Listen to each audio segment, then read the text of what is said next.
ఎందుకు అసలు బీఆర్ఎస్లో మిమ్మల్ని బై ఎలక్షన్లో తీసుకొచ్చి గుర్తించి బీఆర్ఎస్ వాళ్ళ దగ్గరుండి ఎమ్మెల్యే గెలిపిస్తే ఓడిపోయిన 4 రోజులకే మీరు బీజేపీలోకి వెళ్ళిపోవడం అంటే బీఆర్ఎస్ని మోసం చేసినట్టు కాదా? అంటే బై ఎలక్షన్లో తీసుకొచ్చి గెలిపించింది కాదు నన్ను. ఓకే. అసలు నేను పోకముందు హుజూర్ నగర్లో మీరు ఎవరిని అడిగినా చెప్తారు, హుజూర్ నగర్లో ఒక సర్పంచ్ లేడు, ఒక ఎంపీటీసీ లేడు. నేను ఫస్ట్ 2018 ఎలక్షన్లో పోటీ చేసిన. పోటీ చేసినప్పుడు కొద్ది మెజారిటీతో ఓడిపోయినా, అది గుర్తుల కన్ఫ్యూజ్ వల్ల. ఓకే. లేకపోతే 2018లోనే గెలిచినండి. ఓడిపోయినాక పార్టీ నిర్మాణంలో నేను చాలా గొప్పగా చేసిన. అంటే దాదాపు 105 సర్పంచ్లు గెలిపించిన, 70కి 55 మంది ఎంపీటీసీలను గెలిపించిన, ఎంపీపీలు 5, జెడ్పీటీసీలు 5, 18కి 17 సొసైటీ చైర్మన్లు, 2 మున్సిపాలిటీలు, అట్లా అంటే పార్టీ నిర్మాణం చేసిన నేను. చేసినాక నేను తప్ప క్యాండిడేట్ లేడారు. ఖచ్చితంగా నాకు ఇవ్వాల్సిందే, నేనైతేనే గెలవాల్సిందే.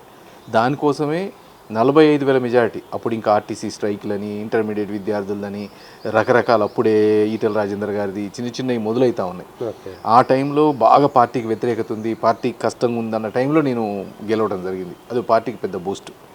దాని తర్వాత నేను మళ్ళీ బై ఎలక్షన్లో గెలవడం, బై ఎలక్షన్లో గెలిచినాక కూడా నేను 24/7 ప్రజలకు అందుబాటులో ఉండేది. పొద్దుగుకులు అంటే పని అంటే నేను చేసినంత నాకు తెలిసి స్వాతంత్రం వచ్చిన కాడి నుంచి చేయని అభివృద్ధి నేను హుజూర్నగర్లో చేసిన.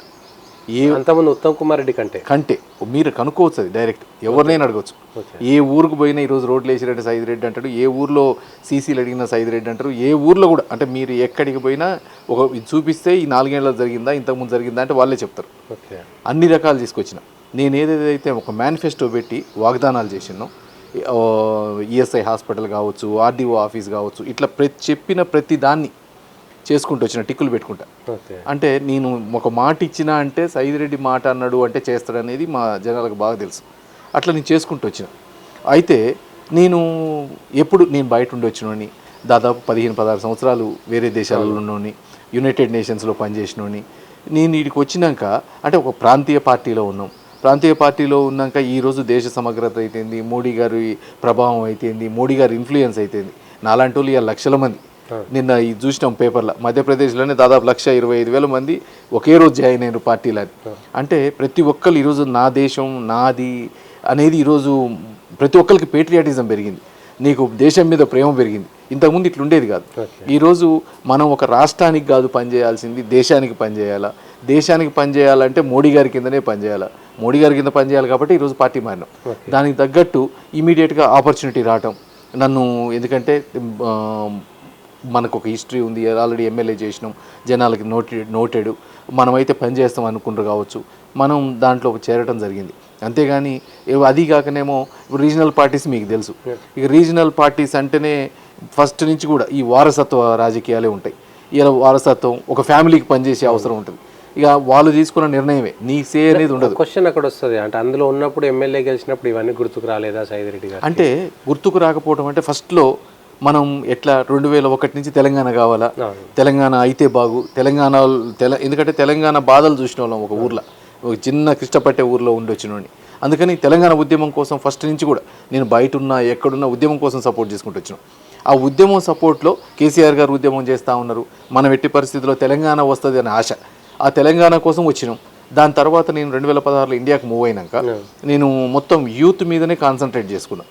ఒక సై యూత్ అని ఒకటి పెట్టుకున్నాం, అంకిరెడ్డి ఫౌండేషన్ అని పెట్టినాం. యూత్ అంటే ఎంపవర్మెంట్, యూత్కి క్లాసెస్, యూత్ని ఎంప్లాయ్మెంట్లో తీసుకొని రావాలి. ఫస్ట్ ఆఫ్ ఆల్ వాళ్ళకి దానికోసం నేను బాగా వర్క్ చేసుకుంటూ వచ్చిన. అవన్నీ చూసినాకనే నన్ను పిలిచిండ్రు, నువ్వు పార్టీలోకి వస్తే మంచిది, నీకు టికెట్ ఇస్తామని. 2017లోనే సార్ పిలిచి కేసీఆర్ గారు చెప్పడం జరిగింది. అందుకని ఆ రోజున్న పరిస్థితులు అట్లున్నాయి.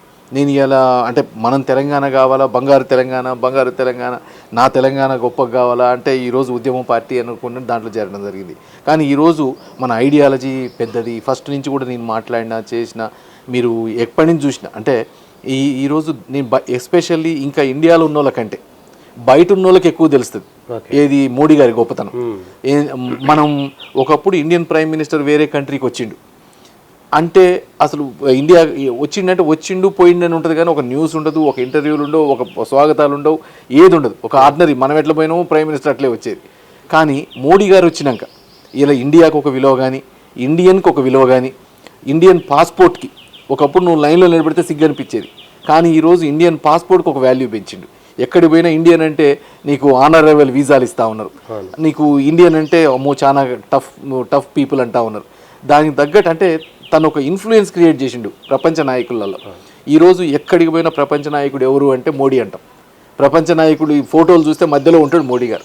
అంటే ఇవన్నీ చూసినాక ఇవాళ ఎన్ఆర్ఐని ఎవరినైనా కదిలియండి, మీరు ఎవరిని కదిలిచ్చినా వాళ్ళు అదే చెప్తారు, మోడీ గారు వచ్చినాకనే మనకు విలువ పెరిగింది.